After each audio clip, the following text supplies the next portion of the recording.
This episode of On the Beat is brought to you by Ingles. Shop online with Ingles Curbside Pickup. New curbside stores opening every week. Please welcome Mike Griffith.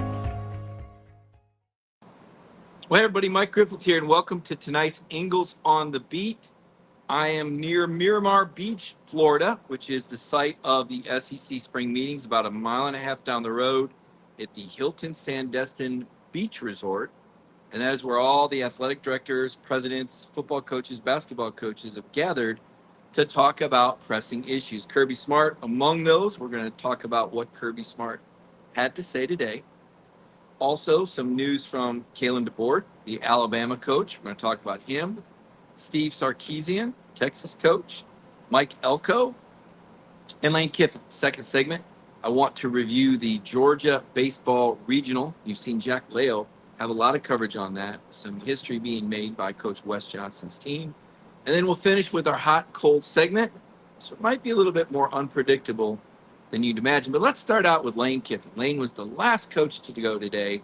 And although he didn't really have too many things to say that will break any headlines, he did say that it was very strange that Nick Saban was not in the room with the coaches. The coaches, in addition to doing their individual presentations, they all meet together to discuss league issues, things like schedule and transfer rules, and their thoughts on the fallout from the landmark NCAA case that was settled last week. Well, settle's probably not a good word if you read my story. Nothing is really settled. It's still in the process. College football is still sorting itself out, and there's more questions than there are answers, particularly state to state with different state laws and whether or not Congress will get involved. But none of us like to talk about that off the field stuff. As important as it is, even as the earth shifts under college football, those details don't show up on the scoreboard, right? We like the blocking and tackling. But I did think it was interesting that Kiffin said it was strange that Nick Saban wasn't in there and that Kirby kind of took the lead. Well, I can tell you, I've been to all of Kirby's press conferences since 2018, and today was as relaxed and as authoritative as I've ever heard of him. And Kirby knows his place. He knows his Bulldogs. He knows what's on the table. He knows what's at stake, and he knows the challenges. He knows the league issues. He knows the national issues. I think part of the reason why Georgia's at the top of college football, yes, they have the best players, 42 draft players, 42 players drafted over the last 4 years, far more than any other school. But I think Kirby also understands the direction of the game, from its rules to the ramifications of NIL and transfer rules. And I think he manages that the best. And I'm going to get to that a little bit later. I asked him directly today about roster management. But first, let's start with the hottest headline of the day. Whether it should be or not, Jaden Rashada. We know that Georgia transfer quarterback from Arizona State, one-time Florida commit, one-time Miami commit, has a lawsuit against, well, I shouldn't say against, a lawsuit naming Florida coach Billy Napier and the University of Florida that pertains to some NIL dealings and some things that Rashada felt were contracted for him should he go to the Gators. The deal fell through, and he didn't collect, and now, 2 years later, he's suing Florida. This is one of these unintended consequences of NIL. Nobody could have saw this coming and thought, oh my goodness, this is going to open the door for legislation. But when you think about it, the reason why it opens the door for legislation is the same reason why the amateurism model is dead. The courts have decided to apply labor laws to college athletes, which forever were protected by amateurism rules. In other words, the players could play for the schools, but technically not get paid. The schools were making all the money off these players, and at one point, the court decided, you know what, these players are entitled to monies that are generated from their name, image, and likeness. So the Todd Gurley jersey deal, for example, would have never happened because Gurley was entitled to that money. If you were to go back in time and say, you know what, he was entitled to that money, there shouldn't have been a suspension. So part of the ruling last week, and again, I'm no attorney and I'm certainly not an expert, although I'm catching up quickly on these things, is in this lawsuit that was settled, the NCAA has agreed to some back pay for athletes and money and monies they were owed. Now, I'm not sure how much each player gets or how they get doled out, or even if it's finalized. Because as we all know, one lawsuit often begets another lawsuit, and et cetera, et cetera. So Kirby Smart today addressed that. Jaden Rashada, he was asked directly about Jaden Rashada and some of the rumors, meanderings that Kirby approved this. Well, listen, folks, it wasn't Kirby's place to deny this. If someone wants to take out a lawsuit against someone else in our society, they can do that. And even if Kirby had the authority, I don't think he would stop a young man from pursuing money that he felt he was entitled to. So, as Kirby described it today, this is his quote on this. He said, Jade, told me the day before they decided to do the lawsuit, and I told him that would be between his family and his attorneys. I'm not involved in it, Kirby says. George is not involved in it in any way. So a lot of people are going to try to tie that to Georgia and tie it to Kirby and play up the Georgia-Florida rivalry as if Kirby has something to do with this. He doesn't. Billy Napier is a guy that he's friendly with. Obviously, they're rivals on the field. Kirby's not going after any coach. Nobody is. Greg Sankey was actually asked about this lawsuit yesterday, and I did a story on it. And Sankey's comment was, I don't like lawsuits, but we have a court system in place, and this can be pursued. I thought it was good Kirby turned this quickly from the lawsuit to saying, Jaden's a good football player. We knew Jaden when he was coming out. He's got a good body of work. He had the ability to play, which is really crucial at the quarterback position. He's actually played it, had some snaps at Arizona State, very talented. Kirby said Georgia happy that Jaden is joining the Bulldogs, and he's looking forward to working with him. So I'm sure most of you have followed the story, but in case some people are saying, well, who's Jaden Rashada? If you'll remember at the end of spring drills, Kirby had talked about wanting a fourth scholarship quarterback. When Dylan Raiola flew the coop the day before signing day and decided to go to Nebraska, where his father played, I believe he has an uncle coaching, it left Georgia with just one quarterback in the signing class, Ryan Puglisi. Well, Puglisi is still on the roster, as is Carson Beck, the starter, and Gunnar Stockton. But there's only three, and Georgia wants four. Very important to have these numbers. As we know, injuries happen. You want competition, and you also want depth at the position for your practices. You know, Georgia's one of these teams that two spots. They're running two drills at once, two quarterbacks, trading places, receivers coming out, in and out. You want to make these practices as efficient as possible. And so you want to have at least four scholarship quarterbacks to take those reps. Now, I don't think Rashada comes in as the number two, probably the number three, perhaps. Puglisi with that knee. Not sure where that was at. It wasn't a serious knee injury at the end of spring, but you wonder. I think Stockton's going to be the guy the first half of the season. I want to add this note on Gunnar Stockton, too. I asked Gunnar Stockton in the press conference about the fourth quarterback coming in. And Gunnar said, look, this is Georgia. This is what's supposed to happen. You're supposed to have competition. He knew that Kirby wanted four. Everybody's up front. Stockton's in for the competition. He's in it to win it. And so we'll see how that backup quarterback position plays out. Rashada now on campus. But he doesn't have the experience in the offense that Gunnar does. Very important that Gunnar was able to play in that Orange Bowl. It gives him a big leg up. That's why I said I don't think Rashada comes in as the number two. Listen, the guy's got upside. He's got mobility. But he doesn't have the strength or the build of a Gunnar Stockton. Now, could he pass Gunnar up before next year? Who knows? Maybe Georgia will even get another quarterback in the portal by then. I don't know. But for now, Georgia's got their roster, what Kirby wants at the quarterback position with four. Rashada's one of them. And the head coach backed him up today and basically said, yeah, he's our guy. He came to me. I told him to go ahead and pursue this with his family if he wanted to. That's Kirby's job, is to support his student athletes. Kirby was asked about Carson Beck today. Carson is, as you know, the co-favorite for the Heisman Trophy with Texas quarterback Quinn Ewers. And you're going to keep hearing the same theme from Kirby. You know, he motivates players differently. You saw how he used to get Stetson's grill. That's what worked for Stetson, right? Kirby's challenging Carson Beck. There's no doubt about it. He's talked about Carson's cool nature and how he doesn't get rattled. Said he was even a little bit arrogant, which is not a bad thing for a quarterback. You want a confident guy back there that believes in himself, and then that confidence is exuded onto the teammates, and that's cool. But there's an area where Carson's got to get better, and Kirby's called it out again and again and again. And it goes kind of against the grain of Carson because Carson is a really cool cat. I've heard him when he talks to the teammates. He's not a yeller or a screamer or a get in your face guy. But there's a fine line there. You've got to be assertive enough with the players around you to bring out the best in them. And Carson's going to have to be more of a vocal leader. Kirby Smart talked about that today. When he was asked about areas Carson could get better, he said his leadership of the wideouts and of the offense. He said Carson was in complete command last year, but there were times, he said Carson knows this, there were times where he could have said, you know what, I could step up and be a bigger voice and a bigger leader. I point out the SEC championship game.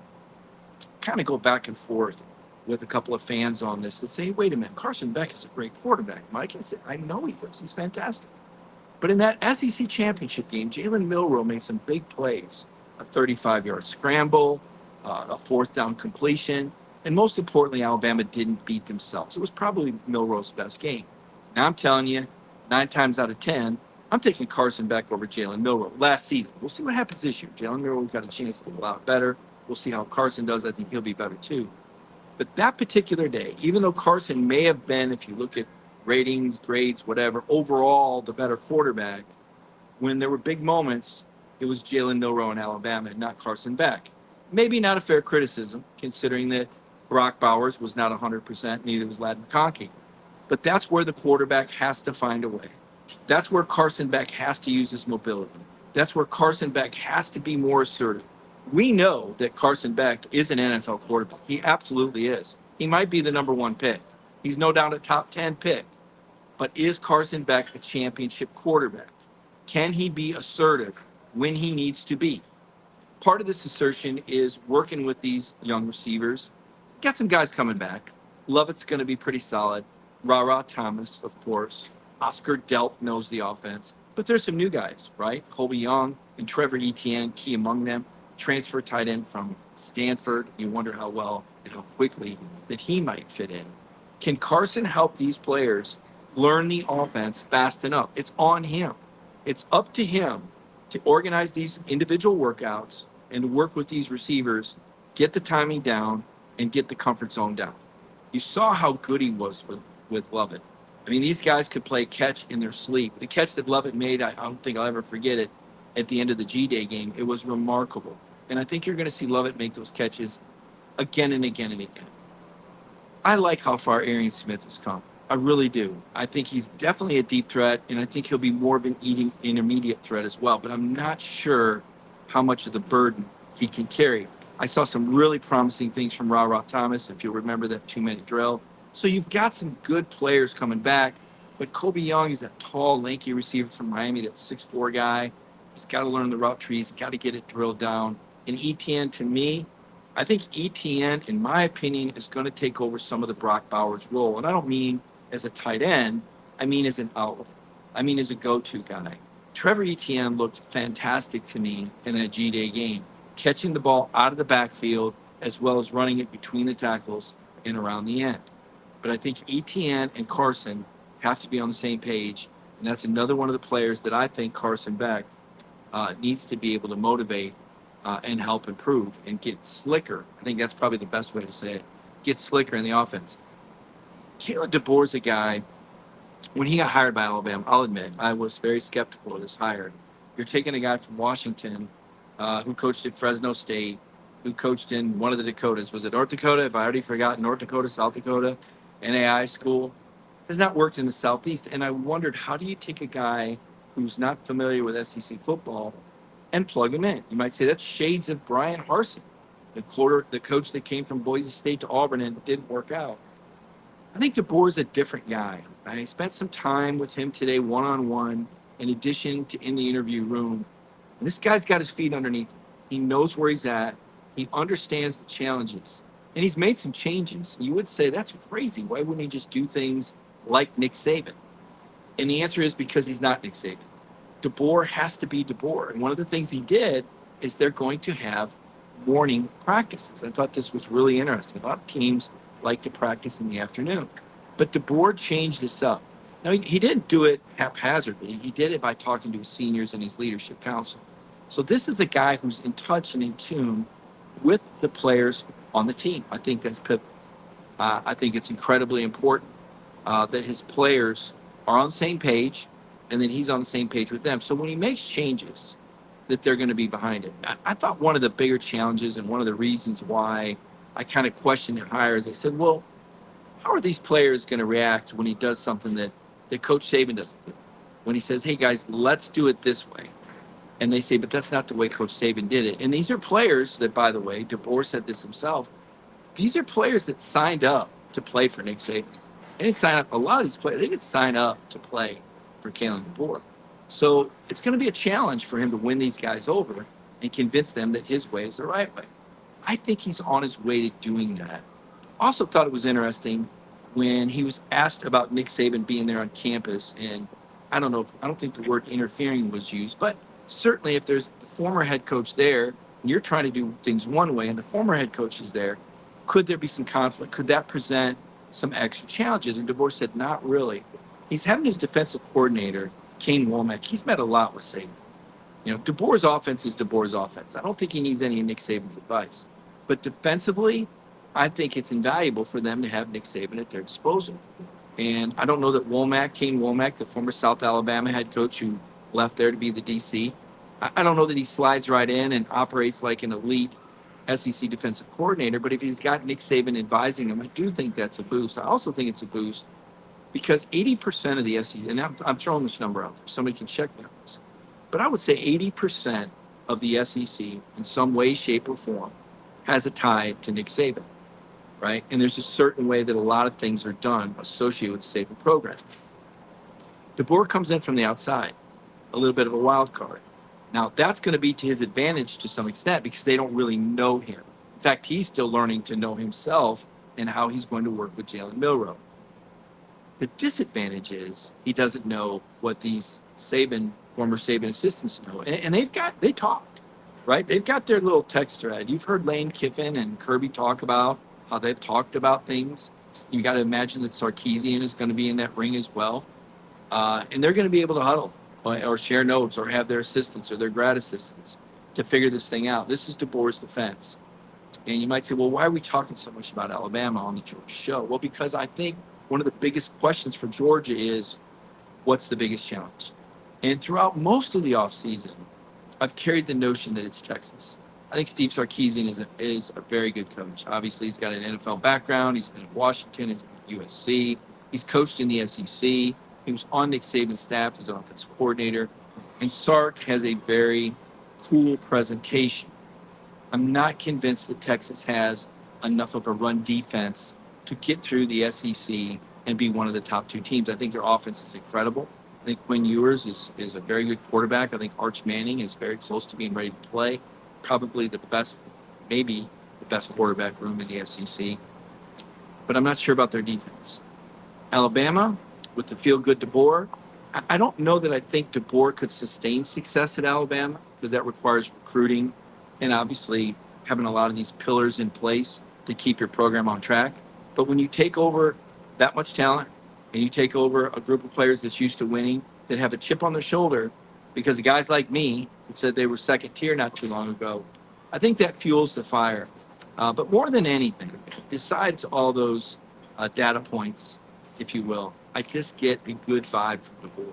I mean, he's very down to earth. He's very self-assured. And I think he's a really bright guy. The way he was able to think on his feet, he was the first coach to go today. I think that game in Tuscaloosa on September 28th is going to be incredible. I think Alabama will beat the tar out of Wisconsin. And I think if Georgia goes there, it's going to be a real showdown. I wouldn't be surprised at all if those teams play twice this season. We'll see. Alabama has replaced Texas now as my second pick behind Georgia in the SEC because of what I heard from Kalen Deboer today. Very impressive guy.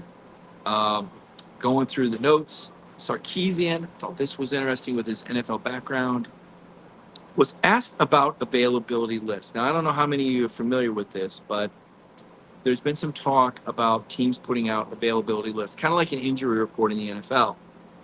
Not necessarily because they want the fans or the sports writers to know, but because sports gambling is legalized in so many places and there's so much money being won, that student athletes are being pressured for information. And that information is very valuable when it's not made public, like the NFL injury report. So part of the reason why the SEC is looking at different ways to put out an availability report is to provide some relief for the student athletes, assistant, maybe some of the managers, the families of athletes, take some pressure off of them because they're being approached by people who are looking for that insight that would give them a gambling edge. This is something I brought up to Greg Sankey the last 3 or 4 years. I don't want to say they paid lip service to it, but nothing's been done. I did a story last year on it, talking with Lane Kiffin about this and his thoughts and if they'd be willing to implement it. Zach Arnett as well. You can Google search that on DawgNation. But most of the coaches' takes was, look, if everybody's playing by the same rules, if everybody's willing to do it, and be honest and above board on it, then they'd be willing to do it. Even Kirby said today, if this is going to take pressure off the student athlete, he's all for it. But the question is, what happens when a team isn't up for it? What happens when a team doesn't put a player out there who's been injured and tries to hide it, game the system, if you will? And Sarkisian says, fine us. Fine us. He said, we all like this money that we make. Fine the coaches. And I thought that was a really above board answer from Steve Sarkisian and a solution. If you find the schools or you find the coaches, if they provide improper or inadequate information, you find them, they're going to stop doing that, right? The other issue that was talked a lot about today, there was a couple rumors about maybe football going to a hard stop with 85-man roster. None of the coaches believe that was a good idea. In fact, Mike Elko said it's a bad idea, the new Texas A&M coach. And for a couple reasons. One, you need to have enough players to practice and play. COVID showed us that. Remember the COVID year when there would be players out with positive tests and some teams would forfeit? Well, it becomes a safety issue if you don't have enough players at a certain position. Say you only got 6 healthy offensive linemen or 3 healthy linebackers in a rotation that usually goes 7 deep. The other part of that is these coaches want to protect the walk-ons. And Kirby brought up Dabo Sweeney as an example of a former walk-on that went on to do great things, as well as Will Muschamp. So walk-ons are important. Quality of depth is important as a safety issue as much as anything else. So those were some of the touch points today on day 2. Sankey had a kind of a preview Monday night where he talked a lot about the litigation. He also talked about the schedules. I thought this was kind of cool. By mid-June, Sankey said, we're going to know all the early kickoffs in the SEC. So all the games, they're going to kick at 12 o'clock or 1 o'clock. We're going to know those games, and they're going to be locked in by mid-June. The afternoon and the night games is where they're going to exercise that flex window. And you've seen it before. Some games don't have a game time until 6 or 12 games in advance. That's called flex. And they determine the game time by the relevance of the game. It's almost like they're sitting back saying, hey, let's see how these weekend games play out before we decide what's the most important games next week. And then we'll organize them strategically, based on our ratings strategy. So those were some of the things that came out on day 1. Now, want to get to the second segment of the show. And going to rely a lot on Jack's reporting. I was obviously out of town when Georgia Baseball drew a number 7 seed. This is big. It's very significant. We're going to tell you why. But first, I want to recognize our sponsor, Ingles. They bring this show to you every Monday night. Couldn't do it without them. Thank you, Ingles. When we come back, a little bit of talk on Georgia Baseball and their number 7 seed. Do you know Ingles only sells USDA Choice and Prime cuts of meat? Maybe it's time to reward yourself. Our butchers cut all our meat fresh in the store every day. Grass-fed, organic, you name it. Not only that, we'll even cut it to order just the way you like it. And we grind meat fresh in the store multiple times a day. It's all in the bag. That's the best meat in town for the best folks in town. Ingles, low prices, love the savings. Welcome back to the program. So Georgia, a number 7 seed. Remember last week we were talking about this and we said, well, they may have some work to do at the SEC baseball tournament. They may need to beat LSU. Remember, Georgia lost 3 of their last 4 games. They lost the last 2 games in the series against Florida, a really hungry team that was fighting to get into the NCAA tournament. And then they lost in the opening game of the SEC tournament to LSU, yet another SEC team that was fighting and clawing and scratching to get in. They were desperate. Wes Johnson was not going to mess up his pitching rotation to try to make a deep run in the SEC baseball tournament. The fact that Georgia got a number 7 seed, even though they've lost 3 of their last 4 games, speaks volumes for what this team accomplished during the season. I think they're the second highest home run team in the NCAA. Bulldogs have the number 6 RPI ranking in the country. That is a computer-generated ranking based on the level of competition, the teams that you played. Dogs 2-1 on road. 2-1 at neutral sites, 8-9 on the road. 29-5 at home. And this is where home field really matters, because Georgia is going to host Army 31-21 Friday at 1 p.m. at Foley Field. That's going to get the ball rolling for Georgia in their 4-team baseball regional. Georgia Tech and UNC Wilmington are the other teams in that bracket. They'll play the night game 7 p.m. Yeah, there's an outside chance that Georgia could face Georgia Tech in an NCAA tournament game on Saturday. Now, spies have it that UNC Wilmington is a pretty good baseball team. So don't be surprised if UNC Wilmington knocks off Georgia Tech. Last year, UNC Wilmington took Wake Forest to the limit in their regional before they finally faltered. So we'll have a good look at the Bulldogs this Friday.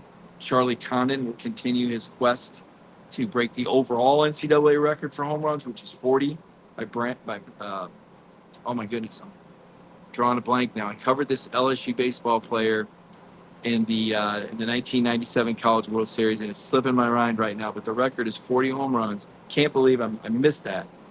Got it every time, but I missed it now. LSU, and that was pre-BB Core. So like 2011, they changed these bats, so the ball is not as live coming off them. So it's kind of apples and oranges to compare what Charlie's doing to what they were doing prior to 2011, prior to BB Core. Charlie holds this modern-day record for most home runs post-BB Core. But he could get the overall record that was set with an even hotter bat in the 1990s. We will find out and see how Georgia does. If Georgia wins this regional, because they're one of the top 8 seeds in the country, that means they will host a super regional, which would mean a best-of-3 series. Teams that host super regionals, it's an approximate percentage, Dilla research, 70% of the time, the team hosting the super regional goes on to the College World Series. And considering Georgia hasn't been past a regional since, 2008, that World Series team, that would be big. My producer, Kaylee Manziel, has weighed in with Brandon Larson. I should know that.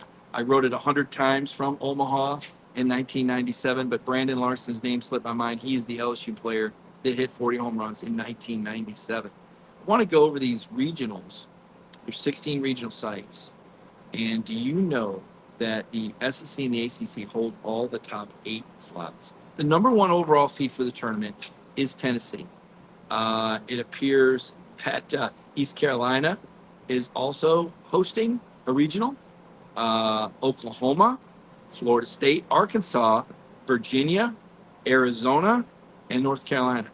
Going here to the other side of the bracket, Texas A&M, UC Santa Barbara, Oklahoma, Clemson, Georgia, NC State, Oregon State, and Kentucky. If Georgia wins their regional, they would likely face NC State, which is the number 1 seed of their respective regional in Raleigh. Other teams in that bracket, Bryant College, James Madison, and South Carolina. So the path is there for the Georgia Bulldogs to make it to the College World Series. Now, if we were to ask Wes Johnson about this, he'd say, don't jinx this. It's 1 game at a time. It's focus. This is how they've gotten this far. You can't get to Omaha on Friday or Saturday or Sunday. It's 1 step at a time for Georgia baseball. They got to have the pitching to get it done. But looking at the teams that are in their path, Georgia should have enough hitting to overwhelm these teams. You could see Georgia baseball make it to the College World Series. I want to take my final break. When we come back, I'm going to do a short hot and cold list. It's brought to you by Anytime Heating, Cooling, and Plumbing. Your family stays comfortable all year long? Our family of trained comfort specialists are available anytime to service or repair your system. Or it may be time to replace your old units with a new trained HVAC system. We are a locally owned family business, and we carefully select the technicians who we send into your home. At Anytime Heating, Cooling, and Plumbing, we are large enough to handle all of your HVAC and plumbing needs, but small enough to care. Call today to take advantage of our 3-visit annual maintenance plan. It's the biggest DawgNation road trip of the year, and you can be there with us. Georgia versus Texas in Austin, and we've got your seats. Enter now to win this VIP package from Atlanta Sports Trips. 2 tickets to the historic game, 2 nights hotel in Austin, passes to the DawgNation Friday night party with the UGA legend, and join us for our all-inclusive tailgate on game day.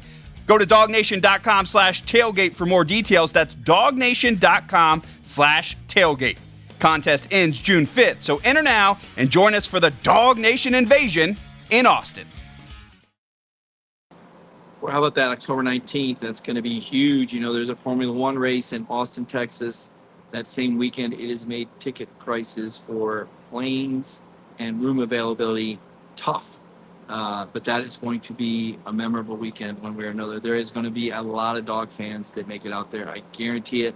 There's a lot of other major cities in Texas that you can get into that are close enough to Austin to make that happen. I know that the Georgia fans will.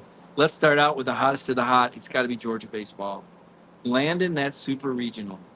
I can just imagine the exuberance for Wes Johnson. This is a first-year coach.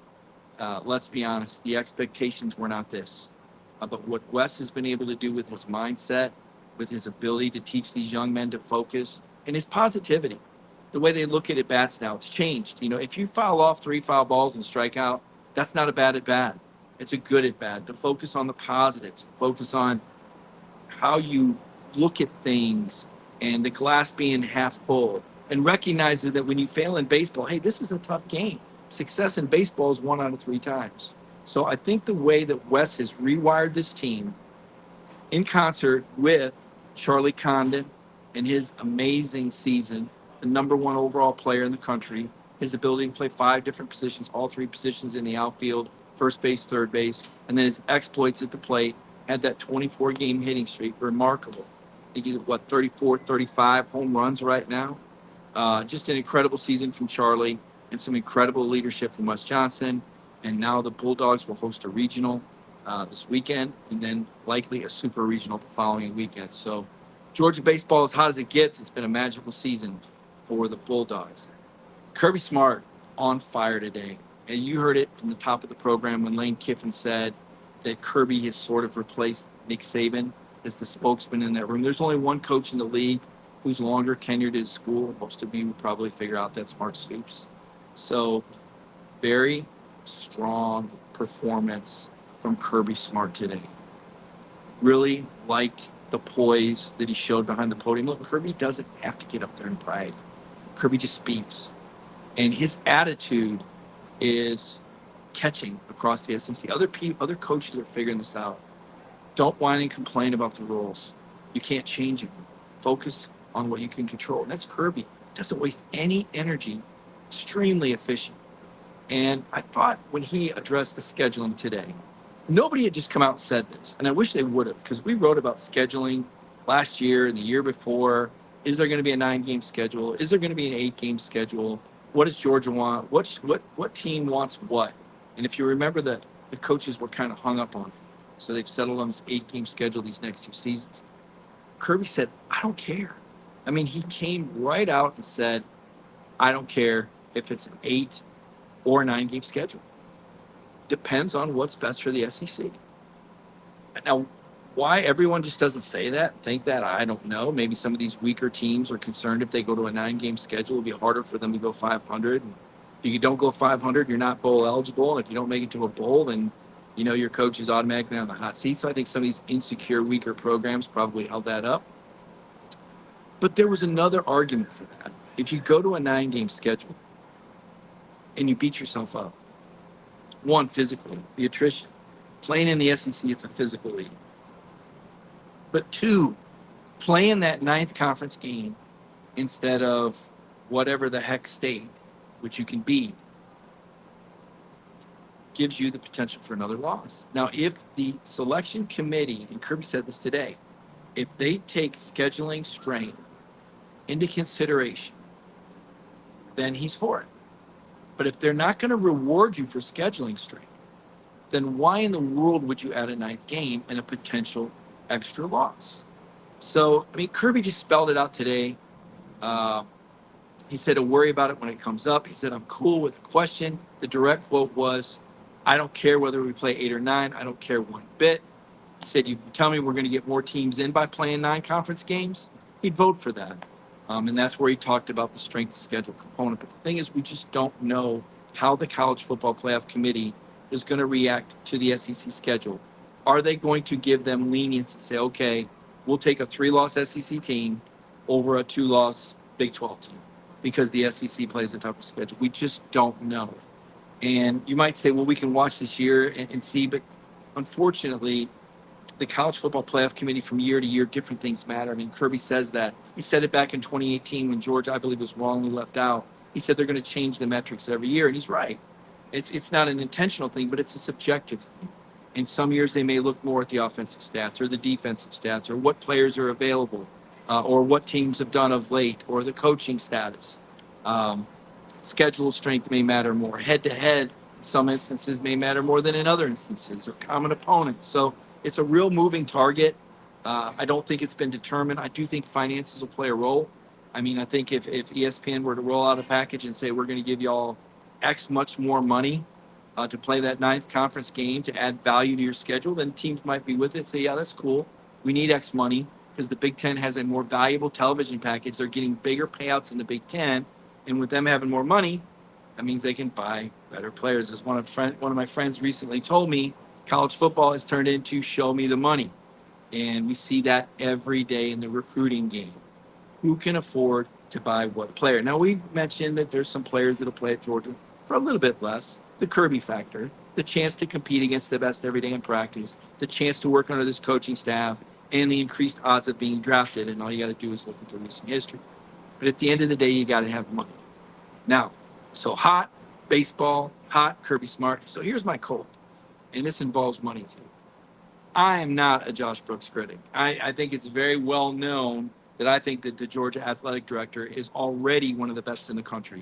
One of the, I have no doubt, in his 4th year. Now,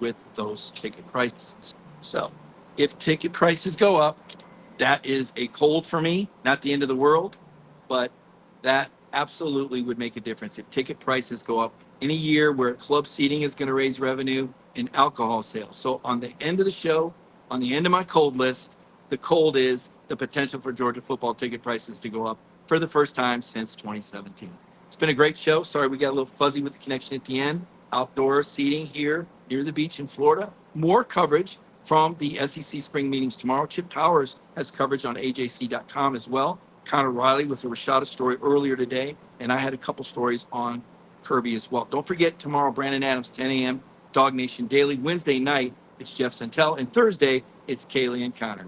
Have a great week, everybody.